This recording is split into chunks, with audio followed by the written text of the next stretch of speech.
Hi everyone, তো তোমাদের সঙ্গে শেয়ার করব আজ হচ্ছে বিরিয়ানি বানানো। প্রথমেই মাংসটা ম্যারিনেট করে টক দই দিয়ে রাখা হয়েছিল প্রায় আধা ঘন্টা মতো। তারপর আলুটা লাল লাল করে ভেজে নেওয়ার পর তেলের ওপর একটু পেঁয়াজটাও ভেজে নিচ্ছিলাম।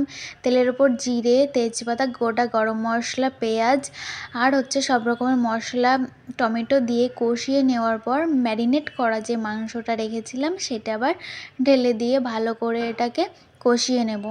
কষিয়ে নেওয়ার পর দেখো আমাদের মাংস রেডি। দারুণ হয়েছিল কিন্তু খেতে। তারপর এই যে বিরিয়ানির চালটা ভিজিয়ে রেখেছিলাম, তারপর বেরেস্তার জন্য পেঁয়াজটাও ভেজে নিচ্ছিলাম সুন্দর করে। এখানে চালটা মানে সিদ্ধ হতে বসিয়ে দিয়েছিলাম, তেজপাতা, গোটা গরম মশলা দিয়ে ভালো করে।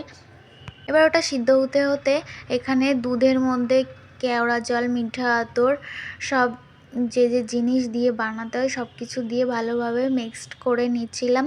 তো এখানে দেখো এবার এখানে চিকেন আছে, রাইস। এবার বিরিয়ানিটাকে দমে বসাতে হবে। তার জন্য প্রথমেই হাঁড়িতে ঘি লাগিয়ে নেওয়ার পর ভাত দিয়ে দিল। এবার চিকেন দিয়ে দেবে, লেগ পিস। ওহো মাই গড, কি দারুণ হয়েছিল খেতে।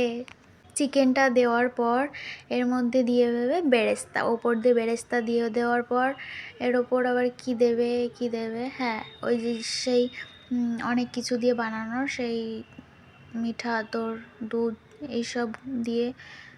তো বিরিয়ানিটা কিন্তু দারুণ হয়েছিল খেতে, সত্যি খুব সুন্দর হয়েছিল, আমার তো ভালো লেগেছে। তারপর বিরিয়ানি মশলাটা দিয়ে দেবে এর ওপর দিয়ে ছড়িয়ে সুন্দর করে। এবার লেয়ার লেয়ার দেওয়া কমপ্লিট।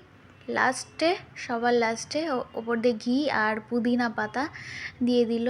সত্যি ফার্স্ট টাইম পুদিনা পাতা বিরিয়ানি, উফ দারুণ হয়েছিল খেতে কিন্তু গাইস, তোমরাও ট্রাই করো। তারপর দমে দিয়ে দেওয়ার পর দেখো কি দারুণ হয়েছে পুদিনা বিরিয়ানি, উফ দারুণ খেতে হয়েছিল। তো সবার লাস্টে আমি আর তর সইতে পারছি না, তারপর বিরিয়ানিটা নিয়ে একটু টেস্ট করেই নিচ্ছিলাম। উফ দারুণ হয়েছিল, দারুণ খেতে। তো তোমাদের কি লোভ লাগছে? কমেন্টে কিন্তু অবশ্যই জানিও। দারুণ হয়েছিল গাইস।